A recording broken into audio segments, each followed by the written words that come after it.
Hello friends, welcome to my channel. இன்னைக்கு இந்த வீடியோல ஒரு ஈஸியான இன்ஸ்டன்ட் ஸ்வீட் ரெசிபி தாங்க பார்க்க போறோம். வீடியோ ஸ்கிப் பண்ணாம பாருங்க, ரொம்ப இன்ட்ரஸ்டிங்கா இருக்கும். நீங்க இதுவரைக்கும் நம்ம சேனலை சப்ஸ்கிரைப் பண்ணாம இருந்தீங்கன்னா ப்ளீஸ் சப்ஸ்கிரைப் பண்ணிக்கோங்க. இப்போ இந்த ரெசிபி செய்யறதுக்கு 1 கப் இட்லி மாவு எடுத்துக்கிறேன். இது கூடவே 1/4 ஸ்பூன் ஃபுட் கலர் சேர்த்துக்கலாங்க. இட்லி மாவு அரைச்சி 1-2 நாள் ஆன மாவுல இந்த ரெசிபி செய்யலாங்க. ரொம்ப புளிச்சிருச்சுன்னா இந்த ரெசிபி செய்யாதீங்க, அந்த அளவுக்கு டேஸ்டா இருக்காது. இப்போ ஃபுட் கலர் சேர்த்ததுக்கப்புறம் நல்ல மாவு கூட கலந்து விட்டுக்கோங்க. நல்லா ஒன்று சேர கலந்துக்கணும்.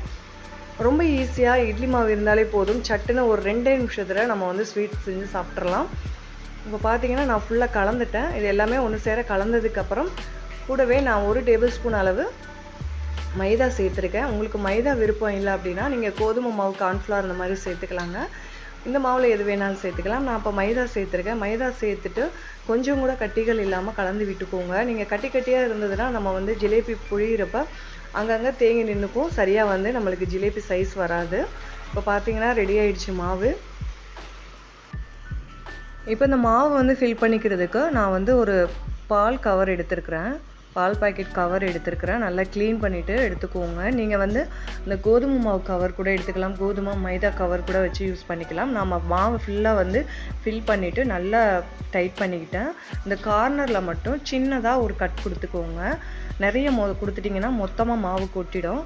இப்போ இது இருக்கட்டும், நம்ம வந்து ஜீனி பாகு ரெடி பண்ணிக்கலாம். 1/2 கப் சுகர் எடுத்திருக்கேன். இதுக்கு வந்து 1/4 கப் தண்ணி சேர்த்துக்கலாம். இப்போ தண்ணி சேர்த்துட்டு நல்லா வந்து கைவிடாமல் கலந்து விட்டுக்கோங்க. அடி பிடிச்சிடாமல் தீயை வந்து மிதமான தீயில் வச்சுக்கோங்க.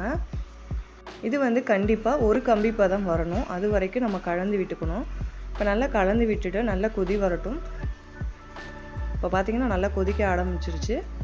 ஸ்டவ்வை வந்து மிதமான தீயில் வச்சுட்டு கொதிக்க விடுங்க. நம்மளுக்கு வந்து ஒரு கம்பி பதம் தான் வரணும். ஒரு 10 நிமிஷத்துக்கு மிதமான தீயில் கொதிக்க வச்சிங்கனாவே நம்மளுக்கு சீக்கிரம் ரெடி ஆகிடும். நம்ம சேனலில் நிறைய ஸ்வீட் ரெசிபிஸ்லாம் போட்டிருக்கோம். அதோட லிங்க்லாம் வந்து டிஸ்கிரிப்ஷனில் கொடுக்குறேன். நீங்கள் இது வரைக்கும் செக் பண்ணாமல் இருந்தீங்கன்னா செக் பண்ணி பாருங்கள்.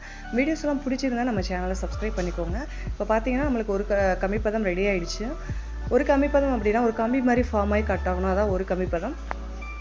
இப்போ ஜீனி பாகம் வந்து ரொம்ப கெட்டியாகிடாமல் இருக்கிறதுக்கு 1/2 லெமன் பிழிஞ்சு விட்டுக்கலாம். நம்ம லெமன் பிழிஞ்சு விட்டோம்னா அப்படியே தண்ணி மாதிரியே இருக்கும் நம்மளுக்கு ஸ்வீட் ரெடி பண்ணுற வரைக்கும்.